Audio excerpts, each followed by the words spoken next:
서울 강남구 대치동 11월 초의 밤 공기는 차갑고 건조했습니다. 아파트 단지 사이로 바람이 불어올 때마다 은행나무 잎들이 바스락거리며 떨어졌습니다. 강지원은 거실 창가에 서서 아래를 내려다보았습니다. 주차장의 가로등 불빛 아래로 귀가하는 차들의 헤드라이트가 하나둘 꺼졌습니다. 오후 11시 30분, 미라는 아직 돌아오지 않았습니다. 지원은 휴대폰을 들었다 내려놓기를 반복했습니다. 전화를 걸까 말까 고민하던 그는 결국 화면을 꺼버렸습니다. 괜히 간섭한다는 소리를 듣기 싫었습니다. 요즘 들어 미라는 그의 관심을 부담스러워했습니다. 아빠, 아직 안 주무세요? 뒤에서 들려온 아들 준서의 목소리에 지원은 돌아섰습니다. 응, 엄마 기다리는 중이야. 너는 왜 안 자? 목말라서요. 준서는 부엌으로 걸어가 냉장고에서 물을 꺼냈습니다. 11살 소년의 얼굴에는 졸음이 가득했습니다. 지원은 아들의 머리를 쓰다듬었습니다. 엄마 요즘 늦게 오시지? 준서가 물었습니다. 아이의 눈빛에는 어른스러운 관찰력이 담겨 있었습니다.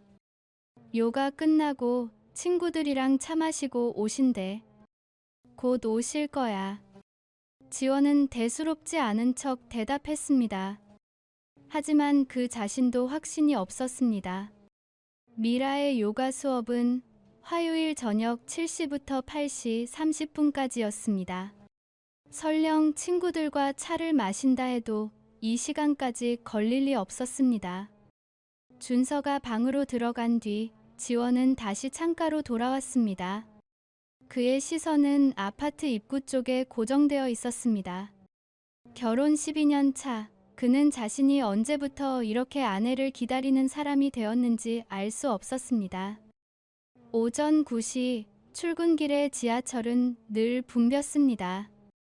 지원은 손잡이를 잡고 서서 창밖을 바라보았습니다. 어젯밤의 일이 자꾸만 떠올랐습니다.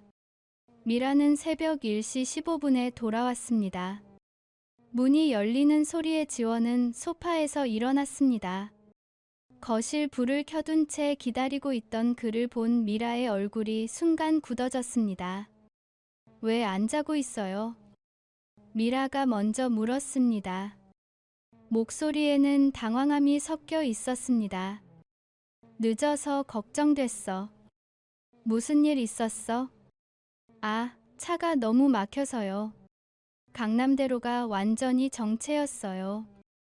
미라는 서둘러 현관에서 구두를 벗었습니다. 그녀의 손이 미세하게 떨렸습니다. 지원은 그 떨림을 놓치지 않았습니다. 전화는 왜 안 받았어? 5번이나 걸었는데. 아, 배터리 나갔어요. 미안해요. 미라는 가방에서 휴대폰을 꺼내 보였습니다. 화면은 까맣게 꺼져 있었습니다. 지원은 고개를 끄덕였지만 석연치 않은 느낌이 가시지 않았습니다. 미라는 항상 보조 배터리를 챙기는 사람이었습니다. 씻고 올게요. 미라는 그의 눈을 마주치지 않은 채 침실로 향했습니다. 지원은 현관 쪽을 바라보았습니다. 미라가 벗어둔 하이힐 옆에는 작은 흙먼지가 떨어져 있었습니다. 그는 구두를 집어들고 자세히 살펴보았습니다. 뒤꿈치 부분에 회색빛 흙이 묻어 있었습니다. 요가 학원 근처는 깔끔하게 포장된 상업지구였습니다. 이런 흙이 묻을 만한 곳이 아니었습니다. 지원은 구두를 제자리에 놓고 거실로 돌아왔습니다. 소파에 앉아 생각에 잠겼습니다. 무언가 잘못되어 가고 있다는 직감이 들었습니다. 회사에서의 하루는 기계적으로 흘러갔습니다. 지원은 IT 보안 컨설턴트였습니다. 데이터를 분석하고 취약점을 찾아내고 보고서를 작성하는 일을 했습니다. 논리와 증거로 가득한 세계에서 그는 편안함을 느꼈습니다. 하지만 오늘은 집중이 되지 않았습니다. 점심시간 동료 민수가 식당 테이블에 마주 앉았습니다. 형, 무슨 고민 있어요? 얼굴이 안 좋은데. 아니야. 그냥 피곤해서. 요즘 프로젝트 때문에 스트레스 받으시나? 그런 건 아니고. 지원은 말을 흐렸습니다. 민수는 미혼이었습니다. 결혼 생활의 미묘한 균열에 대해 설명하기 어려웠습니다. 집에 무슨 일 있으면 언제든 말해요. 제가 도움이 될진 모르겠지만. 민수의 진심 어린 말에 지원은 쓸쓸하게 웃었습니다. 저녁 7시, 지원은 평소보다 일찍 퇴근했습니다. 집에 도착하자 준서가 혼자 거실에서 태블릿으로 게임을 하고 있었습니다. 엄마는 요가 가셨어요. 지원은 고개를 끄덕이고 방으로 들어갔습니다. 침실 화장대 위에 미라의 향수병과 액세서리들이 가지런히 놓여 있었습니다. 그는 무심코 서랍을 열었습니다. 립스틱, 아이라이너, 파우더가 보였습니다. 평범한 화장품들 뿐이었습니다. 그런데 서랍 깊숙한 곳에서 낯선 것이 눈에 들어왔습니다. 명함 한 장이었습니다. 지원은 그것을 집어들었습니다. 한성법률사무소, 변호사 한동민이라고 적혀 있었습니다. 뒷면에는 손글씨로 적힌 메모가 있었습니다. 다음 주 화요일 오후 8시. 같은 장소. 지원의 심장이 빠르게 뛰기 시작했습니다. 변호사. 미라가 왜 변호사를 만나야 하는가? 그것도 비밀스럽게. 그는 명함을 다시 제자리에 놓았습니다.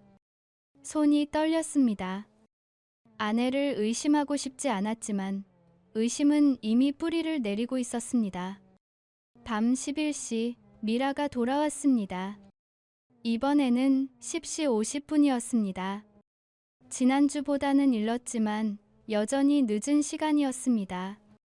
오늘도 차 막혔어요. 지원이 물었습니다. 목소리는 차분했지만 시선은 날카로웠습니다. 네, 비가 와서 그런지 더 심했어요. 미라는 우산을 현관에 세워두고 안으로 들어왔습니다. 그녀의 블라우스 칼라 부분에 작은 얼룩이 보였습니다. 지원은 그것을 유심히 보았습니다. 립스틱 자국 같았습니다. 하지만 미라가 바른 색깔과는 달랐습니다. 오늘 뭐 했어? 요가하고 수진이랑 잠깐 커피 마셨어요. 수진이? 응, 학원 같이 다니는 친구. 미라는 자연스럽게 대답했습니다. 너무 자연스러웠습니다. 연습한 것처럼 느껴졌습니다. 그래. 피곤할 텐데 쉬어. 지원은 더 이상 묻지 않았습니다. 대신 조용히 관찰하기로 했습니다. 그날 밤 지원은 잠들지 못했습니다. 침대에 누워 천장을 바라보며 생각에 잠겼습니다. 12년 전 결혼식 날 미라는 눈물을 글썽이며 그에게 약속했습니다. 평생 함께하겠다고, 서로를 믿고 의지하겠다고 말했습니다. 그때의 약속들은 지금 어디로 갔을까요?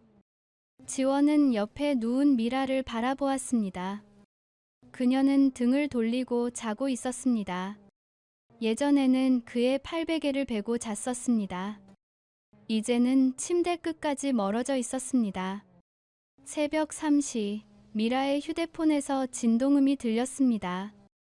지원은 눈을 떴습니다. 미라는 여전히 잠들어 있었습니다. 휴대폰은 침대 옆 테이블 위에서 계속 진동했습니다. 지원은 조심스럽게 일어나 화면을 보았습니다. 발신자는 저장되지 않은 번호였습니다. 문자 내용의 일부가 알림창에 떠 있었습니다. 내일도 같은 시간에. 메시지는 거기서 잘렸습니다. 지원은 휴대폰을 내려놓았습니다. 가슴 속에서 차가운 무언가가 퍼져나갔습니다. 다음 날 아침, 지원은 평소처럼 출근 준비를 했습니다. 미라는 부엌에서 아침을 차리고 있었고, 준서는 교복을 입고 식탁에 앉아 있었습니다. 잘 먹겠습니다. 준서가 말했습니다. 오늘 학교 끝나고 학원 가지? 미라가 물었습니다. 네, 수학이랑 영어요. 평범한 아침 풍경이었습니다. 겉으로 보기에는 아무 문제 없는 가정처럼 보였습니다. 하지만 지원은 알고 있었습니다. 이 평온함 아래에 균열이 생기고 있다는 것을 말입니다. 출근길 지하철에서 지원은 결심했습니다. 진실을 알아야 한다고, 더 이상 모른 척 할 수 없다고 생각했습니다. 그는 휴대폰을 꺼내 검색창에 입력했습니다. 사설 탐정, 서울 강남 화면에 여러 업체들이 떠올랐습니다. 지원은 그중 하나를 선택했습니다. 구진혁 탐정사무소였습니다. 리뷰가 좋았고 신중하게 일을 처리한다는 평가가 많았습니다. 점심시간, 지원은 사무실 근처 조용한 카페에서 통화했습니다. 네, 구진혁 탐정입니다. 안녕하세요. 의뢰하고 싶은 게 있어서요. 어떤 건인지 말씀해 주시겠습니까? 지원은 잠시 망설였습니다. 이 통화가 돌이킬 수 없는 길로 가는 첫걸음이라는 것을 알았습니다. 제 아내를 조사해 주셨으면 합니다. 목소리는 떨렸지만 또렷했습니다. 전화기 너머로 탐정의 침착한 대답이 들려왔습니다. 알겠습니다. 내일 오전에 사무실로 오실 수 있으신가요? 자세한 이야기를 나눠봅시다. 지원은 약속을 잡았습니다. 전화를 끊고 창밖을 바라보았습니다. 11월의 하늘은 흐렸습니다. 비가 올 것 같았습니다. 그날 저녁, 집으로 돌아가는 길에 지원은 편의점에 들렀습니다. 준서가 좋아하는 초콜릿 우유를 샀습니다. 평범한 일상을 유지하려는 노력이었습니다. 집 앞 엘리베이터를 타고 올라가며 지원은 생각했습니다. 만약 미라가 정말로 다른 사람을 만나고 있다면, 만약 그 변호사와 무언가 있다면, 그는 고개를 저었습니다. 아직 확신할 수 없었습니다. 하지만 의심의 씨앗은 자라고 있었습니다. 현관문을 열자 집안은 조용했습니다. 미라는 부엌에서 저녁 준비를 하고 있었고, 준서는 방에서 숙제를 하고 있었습니다. 다녀왔어요. 지원이 말했습니다. 어서 와요. 저녁 곧 될 거예요. 미라는 웃으며 대답했습니다. 그 웃음은 여전히 따뜻해 보였습니다. 하지만 지원의 눈에는 그 뒤에 숨겨진 무언가가 보이는 것 같았습니다. 저녁 식사는 평온하게 지나갔습니다. 준서는 학교에서 있었던 일을 이야기했고, 미라는 웃으며 들어주었습니다. 지원은 조용히 밥을 먹으며 두 사람을 바라보았습니다. 이 모든 것이 무너질 수도 있다는 생각이 들었습니다. 진실이 드러나는 순간, 이 평범한 저녁 풍경은 영원히 사라질지도 몰랐습니다. 밤 10시, 준서가 잠들고 미라가 샤워를 하러 간 사이, 지원은 거실 소파에 앉아 있었습니다. 창밖으로 도시의 불빛들이 반짝였습니다. 수많은 집, 수많은 가족, 수많은 비밀들이 그 안에 숨어 있었습니다. 그는 내일 탐정을 만나기로 한 자신의 결정을 되새겼습니다. 되돌릴 수 없는 길이었습니다. 하지만 진실을 모른 채 살 수는 없었습니다. 욕실에서 물 흐르는 소리가 들렸습니다. 지원은 눈을 감았습니다. 화요일 밤의 균열은 이제 막 시작되었습니다. 구진혁 탐정사무소는 강남역 근처 낡은 건물 4층에 있었습니다. 지원은 좁은 계단을 올라가며 자신이 정말 이곳에 와 있다는 사실이 믿기지 않았습니다. 복도 끝 문패에는 간결하게 구진혁 탐정사무소라고 적혀 있었습니다. 그는 잠시 망설이다가 노크했습니다. 들어오세요. 안에서 낮은 목소리가 들렸습니다. 문을 열자 30대 중반으로 보이는 남자가 책상 앞에 앉아 있었습니다. 깔끔한 셔츠 차림의 구진혁은 지원을 보더니 자리에서 일어나 악수를 청했습니다. 강지원 씨 맞으시죠? 앉으세요. 그의 태도는 차분했고 사무적이었습니다. 지원은 의자에 앉으며 사무실을 둘러보았습니다. 벽에는 자격증과 수료증이 걸려 있었고 책장에는 법률 서적들이 빼곡했습니다. 어떤 상황이신지 말씀해 주시겠습니까? 진혁이 노트북을 열며 물었습니다. 지원은 잠시 입술을 깨물다가 천천히 말을 시작했습니다. 제 아내가 요즘 이상합니다. 화요일마다 늦게 들어오고 전화도 잘 안 받고 거짓말을 하는 것 같아요. 목소리가 떨렸습니다.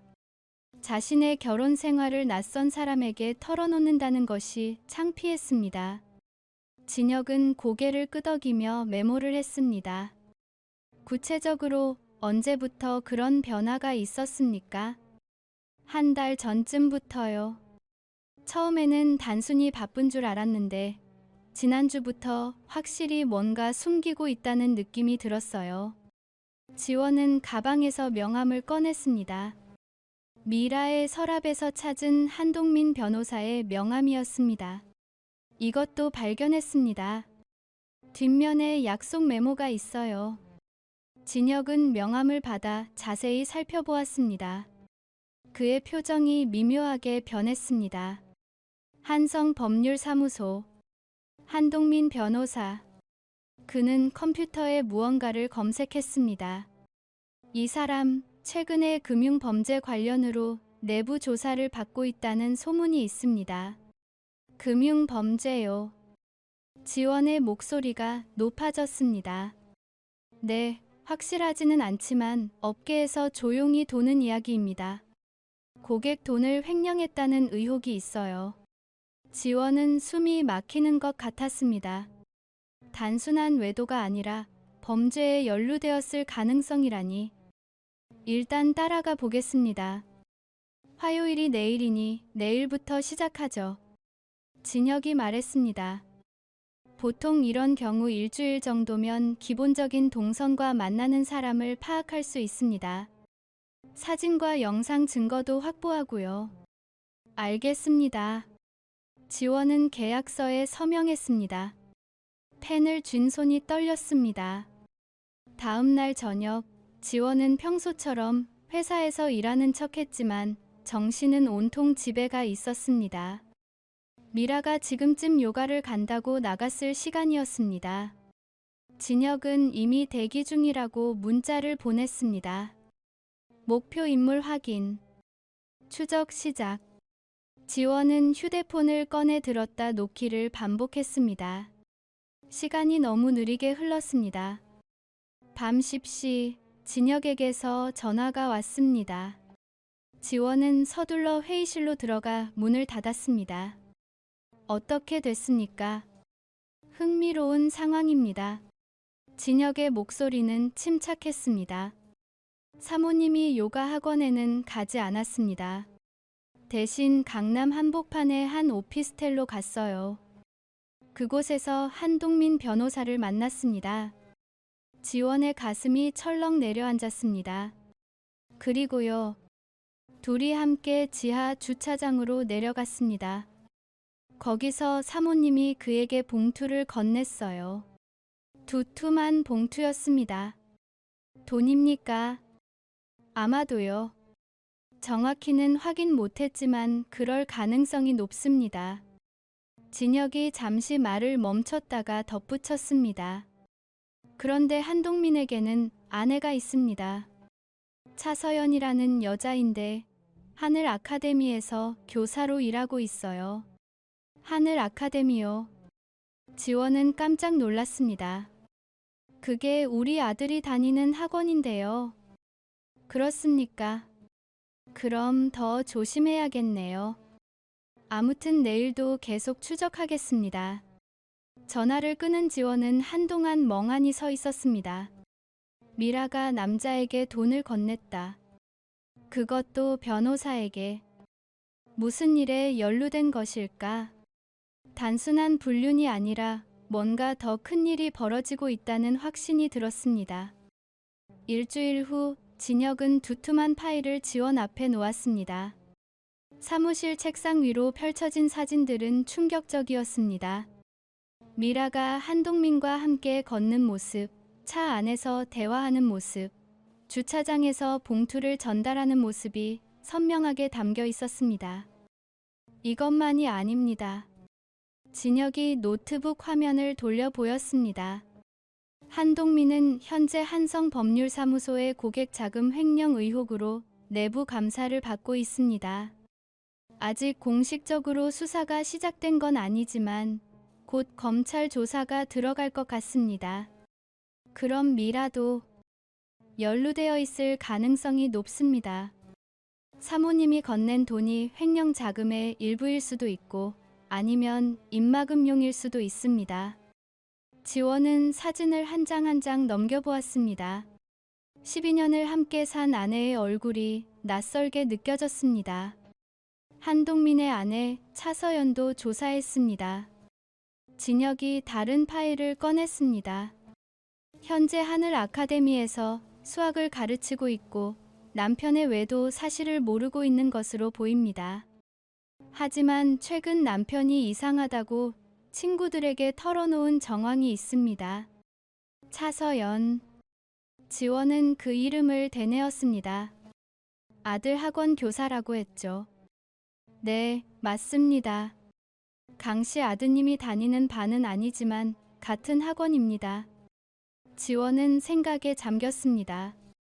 차서연도 피해자였습니다.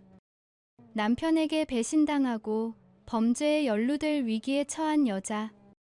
차서연을 만나보고 싶습니다. 지원이 말했습니다. 왜요?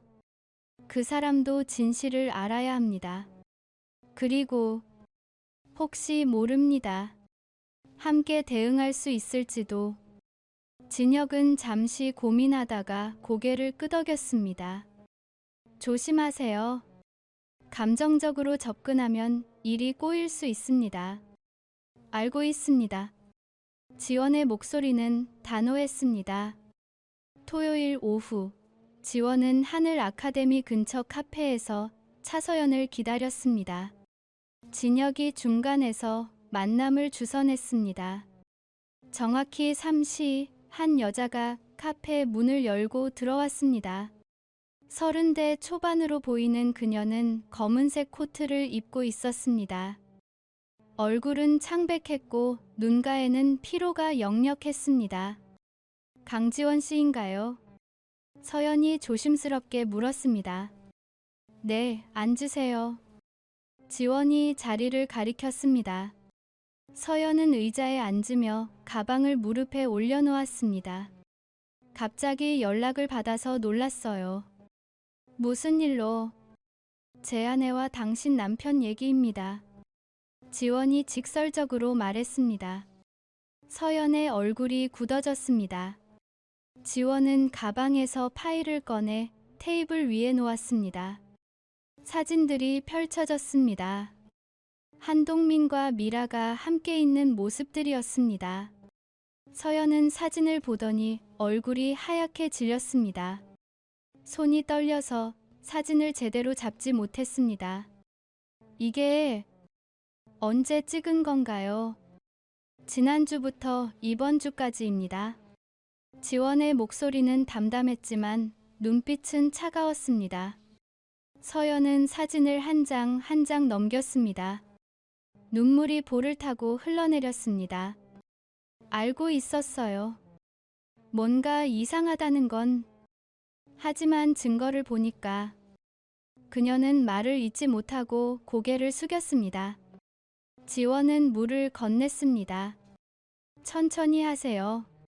제가 알고 싶은 건 당신 남편이 무슨 일을 하고 있는지입니다. 단순한 불륜이 아니라 범죄 의혹도 있어요. 서연은 눈물을 닦으며 고개를 들었습니다. 최근에 동민이 이상했어요. 밤늦게 전화 통화하고 서류를 불태우고 계속 초조해했어요. 제가 물어보면 회사 일이라고만. 그 사람이 뭐라고 하던가요? 아무것도요. 저한테는 아무것도 말 안 했어요. 그냥 조용히 있으라고만 했어요. 만약 이상한 사람들이 접근하면 무조건 거절하라고, 경찰이 와도 아무 말 하지 말라고. 지원은 주먹을 쥐었습니다. 협박했습니까? 협박까지는. 하지만 제가 말하면 아이 양육권을 빼앗기게 될 거라고 했어요. 제 과거를 들먹이면서 서연의 목소리가 떨렸습니다. 지원은 그녀가 남편에게 통제당하고 있다는 것을 알았습니다. 도와드리겠습니다. 지원이 말했습니다. 우리 둘 다 피해자입니다. 함께 진실을 밝히는 게 나을 것 같습니다. 서연은 놀란 눈으로 지원을 바라보았습니다. 정말 도와주실 건가요? 네, 하지만 조건이 있습니다. 당신도 협력해야 합니다. 당신 남편이 무슨 일을 하는지, 제 아내와 무슨 관계인지 알아내야 해요. 서연은 잠시 망설이다가 고개를 끄덕였습니다. 알겠어요. 해보겠습니다. 그날 밤, 지원은 집에 돌아와서도 잠을 이룰 수 없었습니다. 거실 소파에 앉아 진혁이 준 파일을 다시 펼쳐보았습니다. 미라의 통화 기록, 금융거래 내역, 동선 기록들이 빼곡했습니다. 지난 한 달간 미라는 한동민과 최소 12번을 만났습니다. 그중 8번은 돈을 전달했습니다. 총액은 대략 5천만 원으로 추정되었습니다. 5천만 원. 그 돈은 어디서 났을까? 지원은 미라의 계좌를 떠올렸습니다. 그녀는 결혼 전부터 모았던 돈이 있었습니다. 하지만 그것만으로는 부족했을 것입니다. 혹시 회사 돈을 빼돌린 건 아닐까? 아니면 누군가에게 빌린 건가? 지원은 파일을 덮고 창밖을 바라보았습니다. 밤하늘에는 별이 하나도 보이지 않았습니다. 서울의 불빛이 너무 밝아서 별을 가렸습니다. 그는 자신의 삶도 그렇다고 생각했습니다. 겉으로는 밝아 보이지만 실제로는 아무것도 보이지 않는 삶. 휴대폰이 울렸습니다. 진혁의 문자였습니다. 내일 오전 10시 사무실로 오세요. 새로운 정보가 있습니다. 지원은 답장을 보냈습니다. 알겠습니다. 그는 소파에 누워 눈을 감았습니다. 머릿속에는 복수의 윤곽이 그려지기 시작했습니다. 미라와 한동민을 그냥 둘 수는 없었습니다. 법적으로든 개인적으로든 대가를 치르게 해야 했습니다. 하지만 급하게 움직여서는 안 되었습니다. 더 많은 증거가 필요했습니다. 완벽한 증거, 부인할 수 없는 증거. 지원은 결심했습니다. 이번 일이 끝나면 그의 삶은 완전히 달라질 것입니다. 미라와의 결혼 생활도 평범했던 일상도 모두 끝날 것입니다. 하지만 그 전에 진실을 밝히고 정의를 세워야 했습니다. 새벽 4시 침실에서 미라가 일어나는 기척이 들렸습니다. 화장실에 가는 소리였습니다. 지원은 눈을 뜨지 않은 채 숨을 죽이고 누워 있었습니다. 미라가 다시 침대로 돌아왔습니다. 그녀의 숨소리가 들렸습니다. 평온한 숨소리였습니다. 아무것도 모르는 사람의 숨소리. 지원은 이를 악물었습니다. 증거의 무게는 점점 무거워지고 있었습니다. 그리고 그 무게는 곧 미라를 짓누를 것입니다. 일요일 오전 10시 지원은 진혁의 사무실에 도착했습니다. 문을 열자 진혁과 함께 낯선 남자가 앉아 있었습니다. 50대 초반으로 보이는 그 남자는 회색 정장을 입고 있었고 날카로운 눈빛으로 지원을 바라보았습니다. 이쪽은 김태준 변호사입니다. 진혁이 소개했습니다. 금융범죄 전문 변호사시고 한동민 사건에 대해 잘 아십니다. 태준은 일어나 악수를 청했습니다. 강지원 씨, 반갑습니다. 앉으시죠. 지원은 의자에 앉으며 두 사람을 번갈아 보았습니다. 무슨 일입니까? 태준은 노트북을 열어 화면을 보여주었습니다. 한동민은 현재 한성법률사무소 고객 자금 38억 원을 횡령한 혐의로 검찰 조사 대상입니다. 아직 공식 수사는 시작되지 않았지만 내부 감사에서 결정적 증거가 나왔습니다. 38억이요. 지원의 목소리가 높아졌습니다. 네, 그는 고액 자산가들의 상속 소송을 맡으면서 에스크로 계좌에 보관된 돈을 빼돌렸습니다. 처음에는 단기 유용으로 시작했지만 주식 투자 실패로 구멍이 커졌습니다. 진혁이 파일을 펼쳤습니다. 문제는 강 씨 부인입니다. 그녀가 한동민에게 전달한 돈은 횡령 자금 세탁에 사용된 것으로 보입니다. 세탁이요?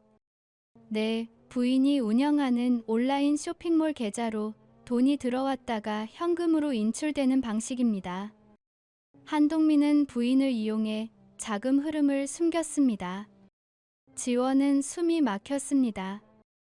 미라가 단순히 불륜을 저지른 게 아니라 범죄에 깊이 연루되어 있었습니다. 검찰이 움직이면 부인도 공범으로 조사받을 가능성이 높습니다. 태준이 침착하게 말했습니다. 하지만 강 씨가 먼저 고발하고 증거를 제출한다면 이야기가 달라집니다. 어떻게요? 부인이 협박이나 기망에 의해 이용당했다는 걸 입증하면 됩니다. 그러면 피해자로 분류될 수 있습니다. 다만 태준은 잠시 말을 멈췄습니다. 부인이 자발적으로 참여했다면 공범입니다. 그 경계를 가르는 건 증거입니다. 지원은 주먹을 쥐었습니다. 증거는 어떻게 확보합니까? 부인과 한동민의 대화 내용, 금융거래 기록, 문자 메시지 등이 필요합니다. 진혁이 대답했습니다. 이미 일부는 확보했지만 더 결정적인 게 필요합니다. 차서연은 어떻습니까? 지원이 물었습니다. 그녀도 조사받겠죠. 하지만 지금까지 정황상 그녀는 아무것도 모르는 것 같습니다. 오히려 증인으로 활용할 수 있습니다. 다음 날 오후 지원은 차서연을 다시 만났습니다. 이번에는 조용한 공원 벤치였습니다. 서연은 검은 선글라스를 쓰고 있었지만 눈가의 붓기를 숨길 수는 없었습니다. 못 주무셨나 봐요. 지원이 말했습니다. 당연하죠. 남편이 범죄자라니. 서연의 목소리는 쉬어 있었습니다. 변호사한테 들었어요. 동민이 거액을 횡령했다고. 저는 정말 몰랐어요. 우리 집에 돈이 많아졌다고 생각했는데 그게 남의 돈이었다니. 지원은 서연에게 파일을 건넸습니다. 이게 지난 2달간 당신 남편과 제 아내의 거래 기록입니다. 보세요. 서연은 파일을 열어 천천히 읽었습니다. 얼굴이 점점 창백해졌습니다. 이렇게 많이. 5천만 원입니다. 전부 당신 남편에게 갔어요. 지원의 목소리는 차갑고 정확했습니다. 동민이 뭐라고 하던가요? 당신한테 아무 말도 안 했어요. 요즘 집에도 잘 안 와요. 어젯밤에는 사무실에서 잤다고 하더라고요. 서연이 파일을 덮으며 말했습니다. 하지만 제가 물어보니까 화를 냈어요. 참견하지 말라고, 내가 알아서 한다고. 협박했습니까? 명확하게는 아니지만 분위기가 그랬어요. 제가 뭔가 잘못하면 아이를 못 보게 만들겠다는 식으로. 지원은 잠시 생각에 잠겼습니다. 당신 남편과 제 아내의 대화를 녹음할 수 있습니까? 녹음이요? 네, 둘이 만날 때 당신이 따라가서 녹음하는 겁니다. 그들이 무슨 계획을 세우는지 알아야 해요. 서연은 망설였습니다. 제가 그럴 수 있을까요? 해야 합니다. 당신도 살아남으려면. 지원의 목소리는 단호했습니다. 서연은 고개를 숙이고 한참을 생각했습니다. 그러다가 천천히 고개를 끄덕였습니다. 해볼게요. 언제 하면 될까요? 내일 화요일입니다. 제 아내가 또 나갈 겁니다. 당신 남편도 그녀를 만날 거예요. 알겠어요. 서연의 목소리는 떨렸지만 결연했습니다. 화요일 저녁 7시 미라는 예상대로 요가를 간다며 집을 나섰습니다. 지원은 아무렇지 않게 손을 흔들며 배웅했습니다. 조심히 다녀와. 응, 늦지 않게 올게. 미라는 웃으며 대답했습니다. 그 웃음 뒤에 숨겨진 거짓말을 지원은 이제 너무나 잘 알고 있었습니다. 미라가 나간 지 10분 후 진혁에게서 문자가 왔습니다. 목표 이동 중. 예상 경로로 향함. 지원은 준서에게 말했습니다.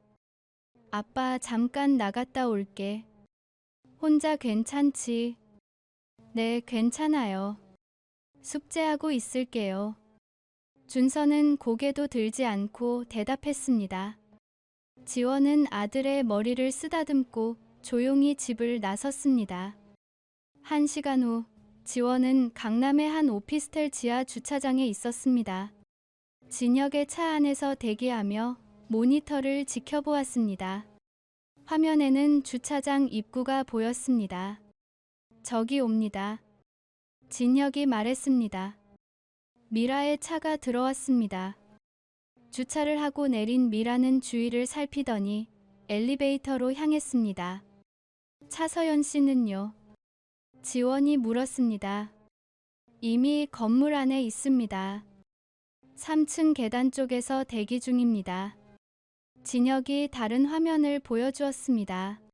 서연이 계단참에 숨어서 휴대폰을 들고 있는 모습이 보였습니다. 녹음 준비를 하고 있었습니다. 20분 후 엘리베이터 문이 열리고 미라와 한동민이 함께 나왔습니다. 둘은 주차장 구석으로 걸어갔습니다. 지원은 숨을 죽이고 지켜보았습니다. 미라가 가방에서 봉투를 꺼내 한동민에게 건넸습니다. 이게 마지막이에요. 더 이상은 못해요. 미라의 목소리가 녹음기를 통해 들렸습니다. 서연이 가까이 다가가 녹음하고 있었습니다. 알아, 이번만 더 버텨줘. 곧 정리될 거야. 한동민의 목소리는 다급했습니다.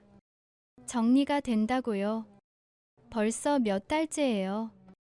제 계좌도 이상해지고 회사에서도 눈치채기 시작했어요. 조금만 더, 응. 내가 다 처리할게. 검찰 조사도 피할 방법이 있어. 정말요?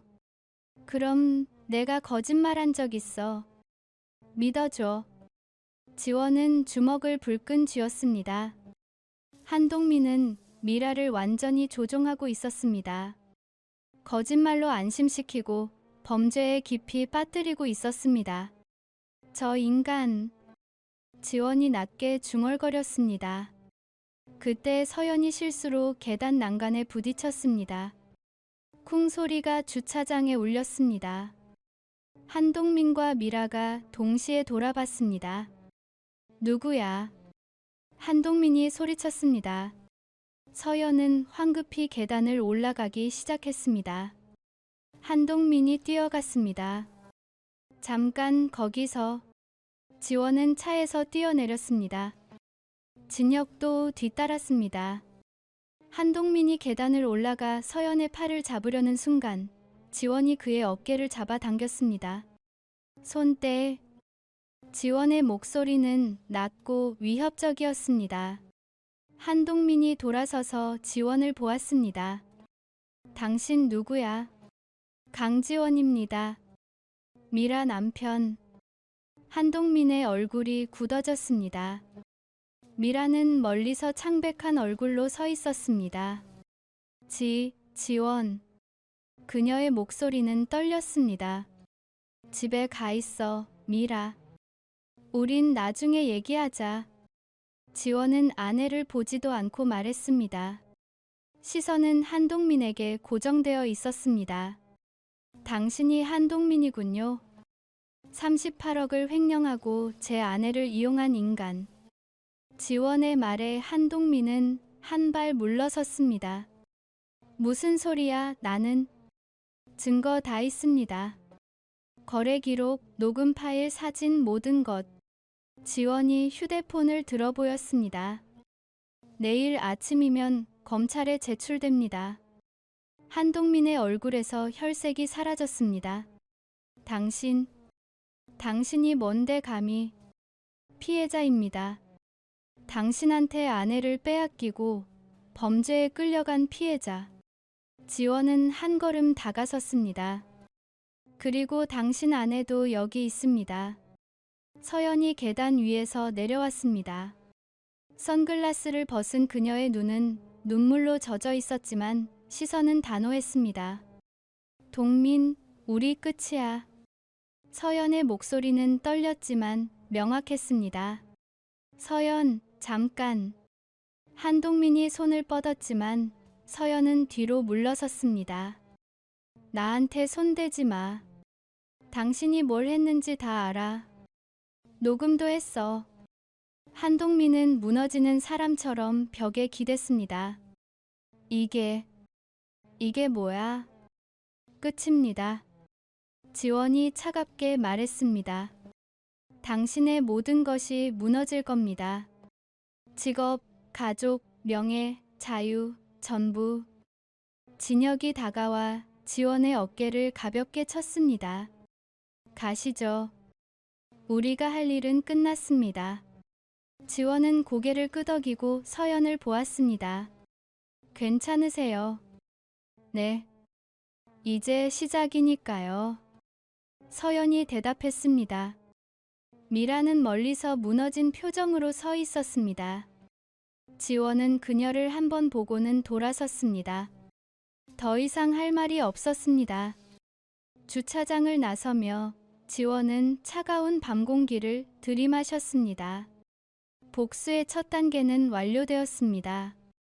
다음 날 오전, 김태준 변호사는 검찰청에 고발장을 제출했습니다. 한동민의 횡령 혐의, 미라의 자금 세탁 방조 혐의, 그리고 강지원이 수집한 모든 증거가 첨부되었습니다. 오후 2시 검찰 수사관들이 한성법률사무소에 들이닥쳤습니다. 한동민은 사무실에서 급히 서류를 정리하던 중 체포되었습니다. 뉴스는 빠르게 퍼졌습니다. 유명 법률사무소 변호사 횡령 혐의로 구속, 38억 원대 고액 횡령 사건 전말 기사들이 쏟아졌습니다. 지원은 회사 컴퓨터로 뉴스를 보며 조용히 미소 지었습니다. 그날 저녁, 집에 돌아간 지원은 거실에서 미라를 마주했습니다. 그녀는 소파에 앉아 멍하니 있었습니다.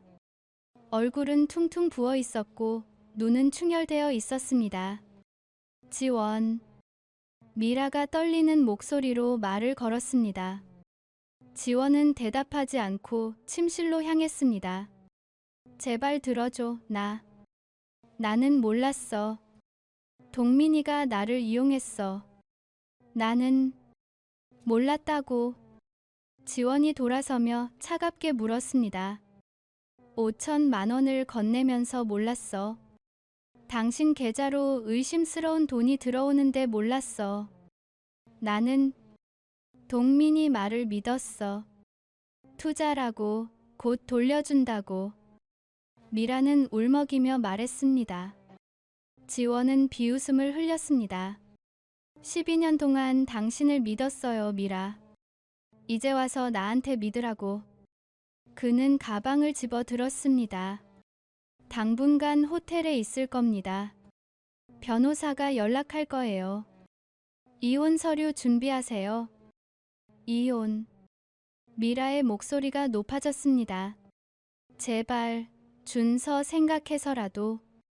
준서 때문에 이러는 겁니다. 지원의 목소리는 얼음장처럼 차가웠습니다. 그는 문을 열고 나갔습니다. 뒤에서 미라의 울음소리가 들렸지만 돌아보지 않았습니다. 성은 무너지고 있었습니다. 그리고 지원은 그 잔해 위에 새로운 무언가를 세울 준비가 되어 있었습니다. 한동민의 구속 소식은 법조계를 뒤흔들었습니다. 검찰은 압수수색을 통해 추가 증거를 확보했고 횡령 규모는 38억에서 52억으로 늘어났습니다. 한성법률사무소는 문을 닫았고 피해자들은 거리로 쏟아져 나와 시위를 벌였습니다. 지원은 호텔방에서 뉴스를 지켜보았습니다. 화면에는 한동민이 구치소 호송차에 오르는 장면이 나왔습니다. 수갑을 찬 그의 얼굴은 초췌했습니다. 기자들이 마이크를 들이밀었습니다. 피해자들에게 할 말은 가족에게 사과하실 건가요? 한동민은 고개를 숙인 채 아무 말도 하지 않았습니다. 리모컨을 내려놓은 지원은 창밖을 바라보았습니다. 한강이 멀리 보였습니다. 11월 말의 강물은 잔잔했고 차가워 보였습니다. 그는 복수가 이렇게 공허할 줄 몰랐습니다. 한동민이 무너지는 것을 보며 쾌감보다는 허무함을 느꼈습니다. 휴대폰이 울렸습니다. 김태준 변호사였습니다. 강씨 미라씨 조사가 내일 시작됩니다. 알겠습니다. 검찰에서는 그녀를 방조범으로 보고 있습니다. 다만 강씨가 제출한 녹음 파일 덕분에 협박 정황도 인정받을 가능성이 있습니다. 지원은 대답하지 않았습니다. 강씨, 그냥 법대로 하면 됩니다. 지원의 목소리는 피곤했습니다. 전화를 끊고 그는 소파에 앉았습니다. 미라가 어떻게 될지 생각했습니다. 기소될까? 집행유예를 받을까? 실형을 살까? 이상하게도 마음이 복잡했습니다.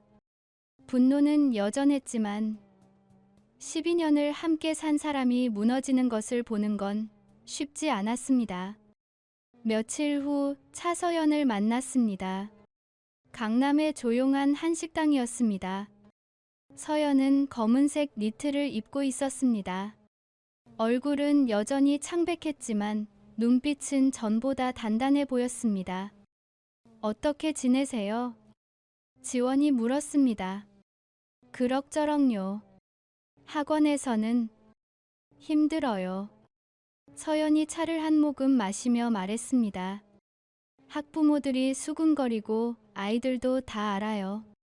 선생님 남편이 범죄자라고. 그만두실 건가요? 고민 중이에요. 하지만 일을 그만두면 먹고 살 방법이 없어요. 동민이 재산은 전부 동결됐고 피해자 배상에 들어갈 거래요. 지원은 고개를 끄덕였습니다. 아이는 괜찮습니까?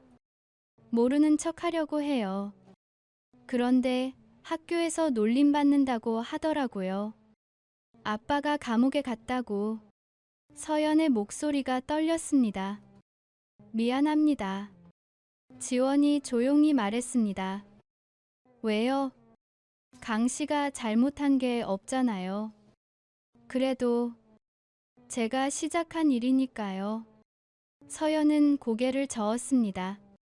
아니에요. 동민이 자초한 일이에요. 그리고 저도 눈치챘어야 했어요. 그 사람이 변하는 걸, 거짓말하는 걸. 잠시 침묵이 흘렀습니다. 이혼하실 건가요? 지원이 물었습니다. 네, 변호사 선임했어요. 동민은 구치소에서 동의서에 서명했대요. 싸우지도 않고요. 어쩌면 다행인지도 모르겠어요. 지원은 서연을 바라보았습니다. 그녀는 남편의 범죄로 모든 것을 잃었지만 무너지지 않으려 애쓰고 있었습니다. 강하시네요. 강한 게 아니라 살아야 하니까요. 아이가 있으니까. 서연이 씁쓸하게 웃었습니다. 강 씨는요? 준서군은 괜찮아요.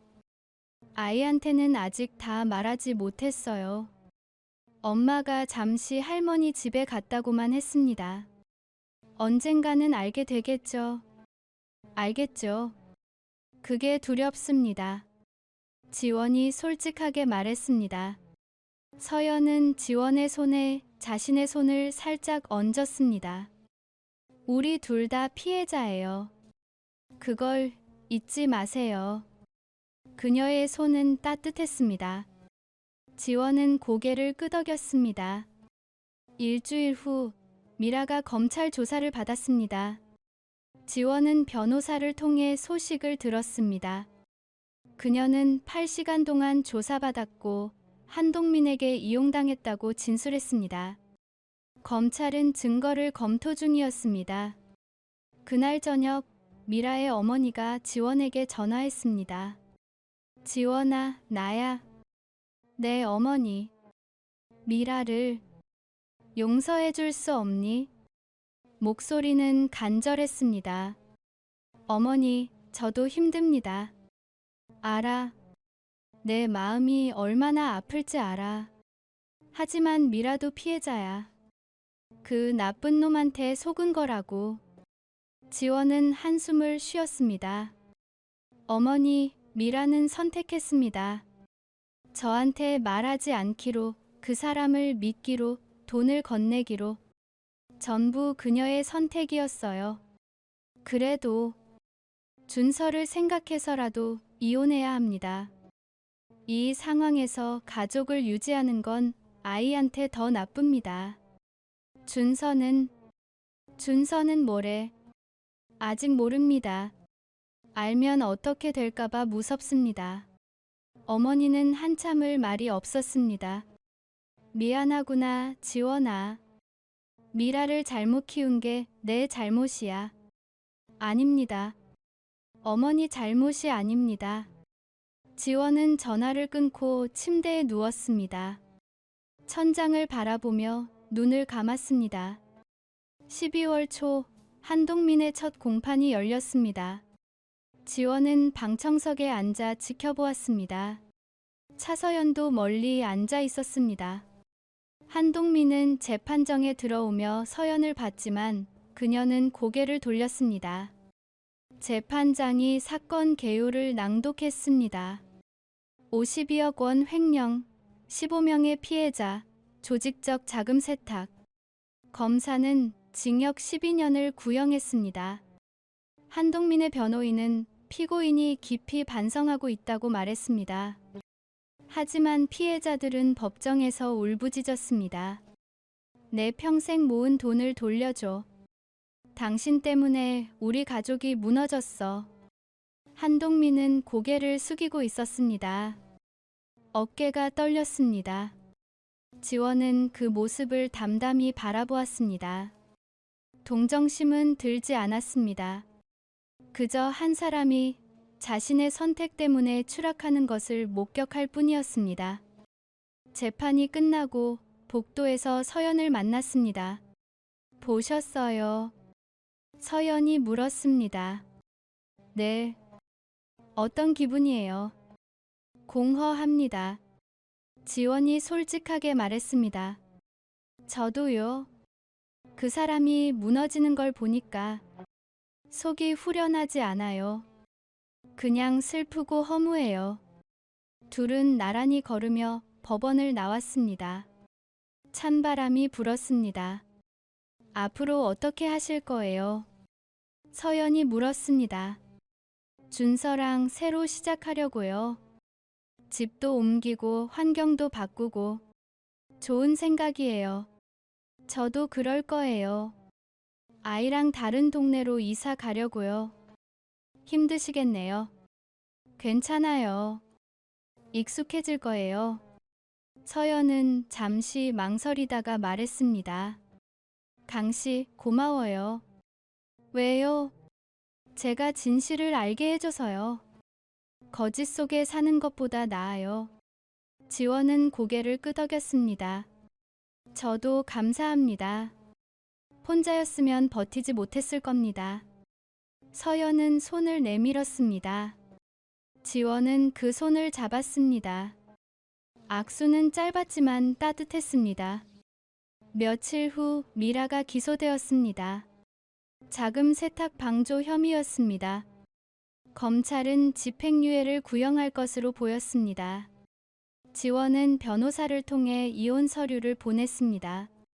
미라는 며칠 고민하다가 서명했습니다. 준서에게 말해야 할 시간이 왔습니다. 지원은 아들을 데리고 한강 공원에 갔습니다. 벤치에 나란히 앉아 강물을 바라보았습니다. 준서야. 네, 아빠. 아빠가 할 말이 있어. 지원은 심호흡을 했습니다. 엄마랑 아빠가 이제 따로 살기로 했어. 준서는 아무 말 없이 강물을 바라보았습니다. 표정이 없었습니다. 준서야, 괜찮니? 알고 있었어요. 준서가 조용히 말했습니다. 뭘? 엄마가 이상하다는 거요. 요즘 계속 울고 아빠랑 말도 안 하고. 알고 있었어요. 지원은 아들을 껴안았습니다. 미안하다, 준서야. 아빠가 미안해. 준서는 울지 않았습니다. 그저 아빠 품에 안겨 있었습니다. 엄마 잘못이에요. 복잡해. 아빠가 다 설명하기엔. 괜찮아요. 저도 커요. 이해해요. 11살 아이의 목소리는 너무나 어른스러웠습니다. 지원은 눈물이 났습니다. 아빠가 지켜줄게. 꼭 지켜줄게. 해가 지고 있었습니다. 한강 위로 노을이 번졌습니다. 아름답고 쓸쓸한 풍경이었습니다. 지원은 아들과 함께 노을을 바라보았습니다. 무너진 것들 위에 새로운 것이 세워질 것이라고 그렇게 믿으려 애썼습니다. 12월 중순 한동민은 1심에서 징역 10년을 선고받았습니다. 법정 구속되었습니다. 미라는 징역 2년에 집행유예 3년을 선고받았습니다. 사회봉사 300시간이 추가되었습니다. 이혼은 12월 말에 확정될 예정이었습니다. 지원은 새 아파트 계약을 마쳤습니다. 준서 학교에서 가까운 곳이었습니다. 작지만 깨끗한 곳이었습니다. 이사 날짜를 정하며 지원은 생각했습니다. 복수는 끝났고 정의는 실현되었고 악은 벌을 받았습니다. 하지만 그의 마음은 비어 있었습니다. 복수가 그를 채워주지 못했습니다. 한동민과 미라가 무너져도 잃어버린 12년은 돌아오지 않았습니다. 지원은 그 사실을 받아들여야 했습니다. 앞으로 나아가야 했습니다. 준서를 위해서, 그리고 자기 자신을 위해서. 창밖으로 눈이 내리기 시작했습니다. 12월의 첫눈이었습니다. 지원은 창가에 서서 눈을 바라보았습니다. 하얀 눈이 모든 것을 덮었습니다. 더러운 것도 아픈 것도 모두. 그는 눈을 감고 생각했습니다. 이제 시작이라고, 진짜 시작은 지금부터라고 말입니다. 1월 초 이사는 조용히 끝났습니다. 지원과 준서는 새 아파트에서 첫 아침을 맞았습니다. 창밖으로 겨울 햇살이 들어왔습니다. 지원은 부엌에서 커피를 내리며 아들의 방을 바라보았습니다. 준서는 아직 자고 있었습니다. 새 아파트는 작았습니다. 방 2개, 거실 하나. 하지만 깨끗했고 조용했습니다. 이전 집에 무게감이 없었습니다. 지원은 커피를 들고 거실 소파에 앉았습니다. 아무것도 없는 벽을 바라보며 생각했습니다. 여기서부터 다시 시작이라고. 휴대폰이 울렸습니다. 차서연이었습니다. 새해 복 많이 받으세요. 감사합니다. 서연 씨도요. 이사는 잘 끝나셨어요. 네, 어제 마무리했습니다. 서연 씨는요? 저도 다음 주에 이사해요. 아이 학교 근처로 구했어요. 잠시 침묵이 흘렀습니다. 강 씨, 커피 한 잔 하실래요? 서연이 조심스럽게 물었습니다. 오늘요? 네, 시간 되시면. 지원은 잠시 생각했습니다. 좋습니다. 어디서 만날까요? 한강공원 카페는 어때요? 알겠습니다. 2시에 뵙죠. 오후 2시. 한강공원 카페는 한산했습니다. 서연은 창가 자리에 앉아 있었습니다. 베이지색 코트를 입은 그녀는 예전보다 밝아 보였습니다. 지원이 다가가자 서연은 일어나 인사했습니다. 오래 기다리셨어요. 아니요, 저도 방금이에요. 둘은 자리에 앉아 커피를 주문했습니다. 창밖으로 한강이 보였습니다. 겨울 강물은 잔잔했습니다. 요즘 어떻게 지내세요? 지원이 물었습니다. 학원은 그만뒀어요. 더 이상 못 버티겠더라고요. 서연이 담담하게 말했습니다. 그럼 지금은 작은 번역 일을 시작했어요. 집에서 할 수 있고 시간도 유연하고 아이랑 시간 보내기에 좋아요. 좋은 선택이네요. 강 씨는요? 회사는 괜찮으세요? 네, 프로젝트가 하나 끝났어요. 새로운 일도 들어왔고요. 지원은 커피를 한 모금 마셨습니다. 준서는 적응 잘하나요? 아직은 조용해요. 말을 많이 안 해요. 하지만 학교는 잘 다니고 밥도 잘 먹고 시간이 필요하겠죠. 그렇겠죠. 저도 그래요. 아직은 다 정리가 안 됐어요. 서연은 고개를 끄덕였습니다. 저도요. 밤에 잠이 잘 안 와요. 계속 생각나요. 왜 몰랐을까? 어디서부터 잘못된 걸까? 자책하지 마세요. 지원이 말했습니다. 우리 잘못이 아닙니다. 머리로는 알아요. 근데 마음이 그렇지 않아요. 서연의 목소리는 떨렸습니다. 지원은 그녀를 조용히 바라보았습니다. 저도 그래요. 밤마다 후회해요. 더 일찍 알았어야 했다고.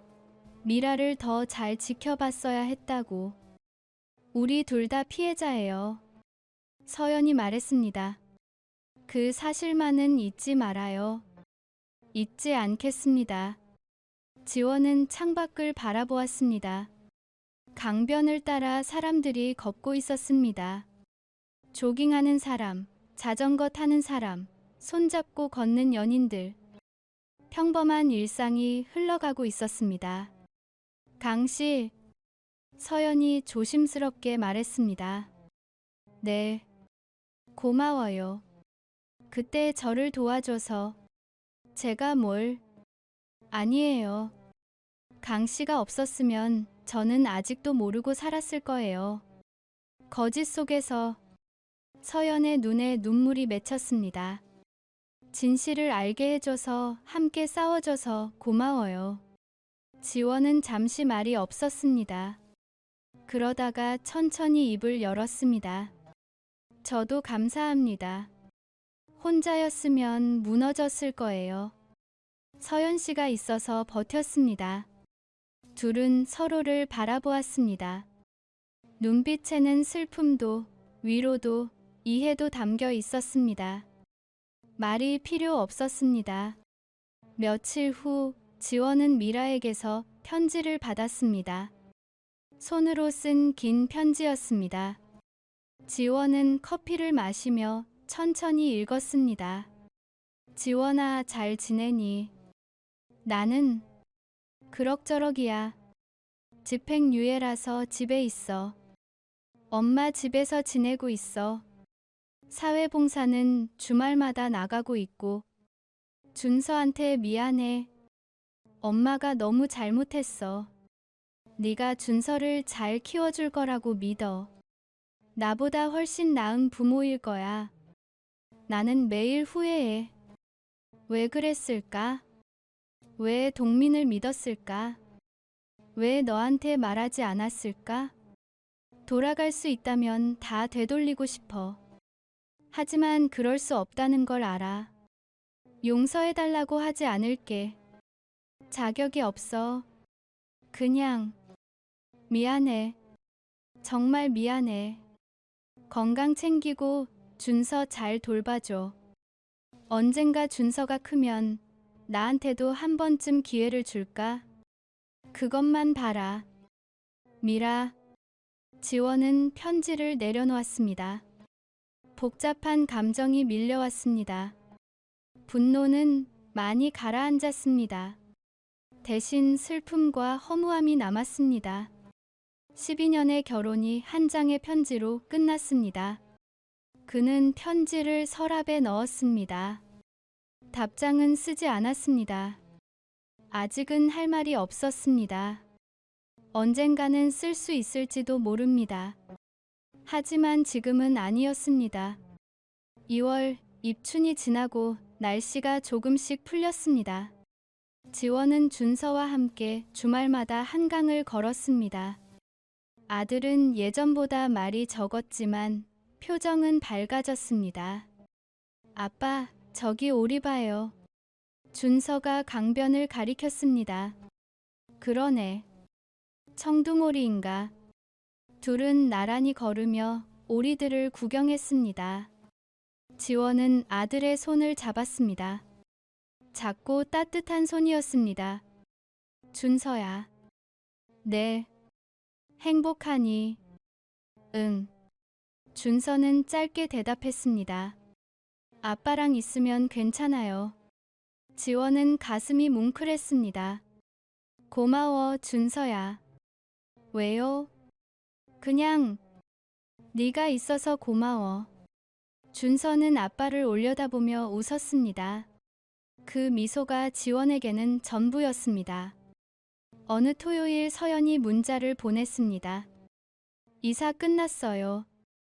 집들이는 안 하지만 커피 한 잔 하실래요?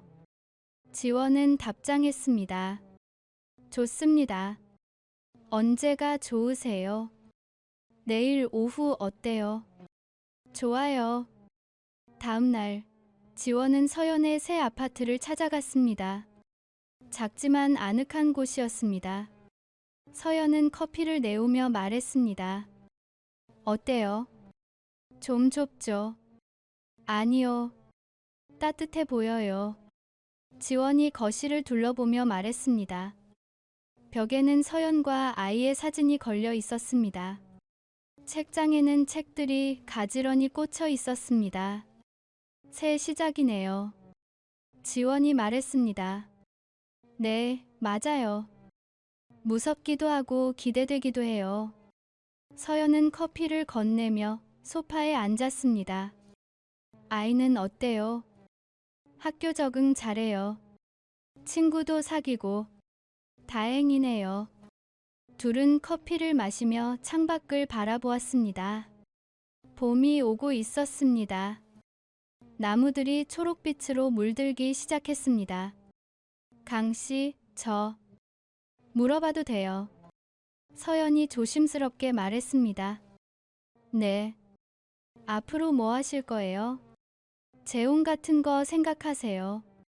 지원은 미소 지었습니다. 아직은 생각 안 해봤어요. 당분간은 준서랑 둘이서 잘 살려고요. 그렇죠. 저도요.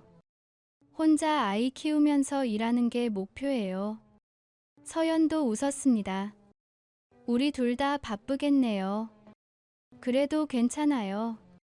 바쁜 게 나아요. 생각 안 하게 되니까. 3월, 봄이 왔습니다. 벚꽃이 피고 바람이 따뜻해졌습니다. 지원은 회사에서 승진 제안을 받았습니다. 팀장 자리였습니다.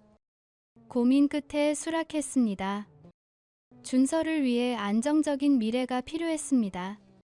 주말, 지원과 준서는 여의도 벚꽃축제에 갔습니다. 사람들이 많았습니다. 벚꽃 터널 아래로 햇살이 쏟아졌습니다. 예쁘다, 아빠. 준서가 감탄했습니다. 그치. 사진 찍을까? 응. 지원은 휴대폰으로 준서의 사진을 찍었습니다. 벚꽃 아래서 웃는 아들의 모습이 담겼습니다. 그 순간 지원은 깨달았습니다. 행복은 멀리 있지 않다는 것을, 바로 이 순간 속에 있다는 것을 말입니다. 축제를 나서며 지원은 문득 서연을 떠올렸습니다. 그녀도 아이와 함께 어디선가 봄을 즐기고 있을까? 지원은 문자를 보냈습니다. 벚꽃 보러 오셨어요. 답장이 왔습니다. 네, 저도 여기 있어요. 어디쯤이세요? 지원은 주위를 둘러보았습니다. 멀리 서연과 아이가 보였습니다. 손을 흔들자 서연도 웃으며 손을 흔들었습니다. 둘은 가까이 다가갔습니다. 안녕하세요. 안녕하세요. 아이들은 금방 친해져서 함께 뛰어다니기 시작했습니다. 함께 걸을까요? 지원이 물었습니다. 좋아요. 서연이 대답했습니다. 둘은 나란히 걸으며 벚꽃길을 따라갔습니다. 말은 많지 않았습니다. 그저 봄바람과 벚꽃과 아이들의 웃음소리를 들으며 걸었습니다. 강씨, 서연이 말했습니다. 네. 우리 잘 될 거죠? 네, 잘 될 겁니다. 지원은 확신에 찬 목소리로 대답했습니다. 시간이 걸리겠지만 잘 될 거예요. 서연은 고개를 끄덕이며 웃었습니다. 그 미소는 슬프지 않았습니다. 희망이 담겨 있었습니다. 지원도 웃었습니다. 처음으로 진심으로 웃는 것 같았습니다. 그날 밤 집으로 돌아온 지원은 발코니에 섰습니다. 창밖으로 도시의 불빛이 반짝였습니다. 봄바람이 불어왔습니다. 따뜻하고 부드러웠습니다. 지원은 지난 몇 달을 떠올렸습니다.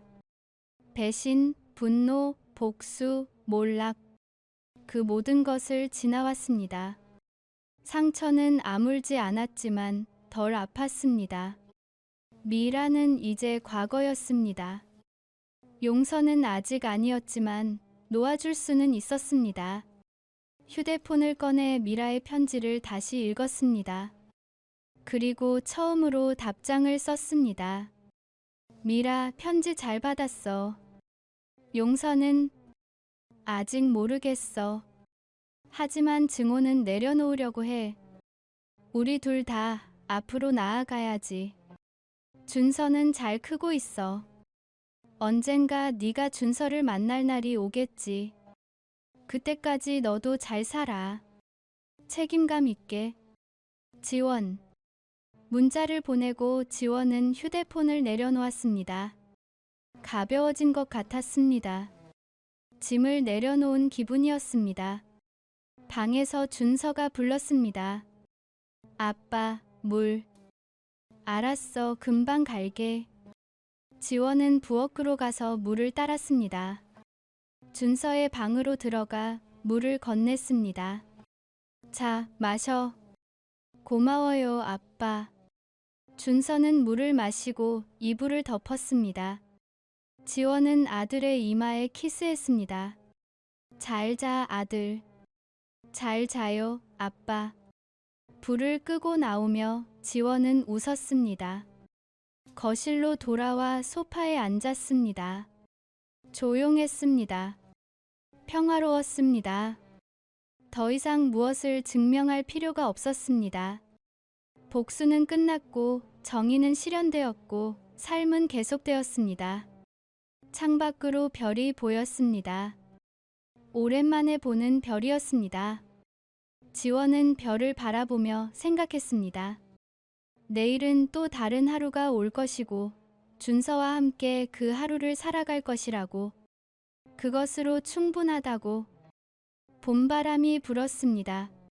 커튼이 하늘거렸습니다. 지원은 눈을 감고 바람을 느꼈습니다. 따뜻했습니다. 새로운 시작의 바람이었습니다. 화요일 밤의 균열은 이제 끝났습니다. 그리고 새로운 아침이 시작되었습니다.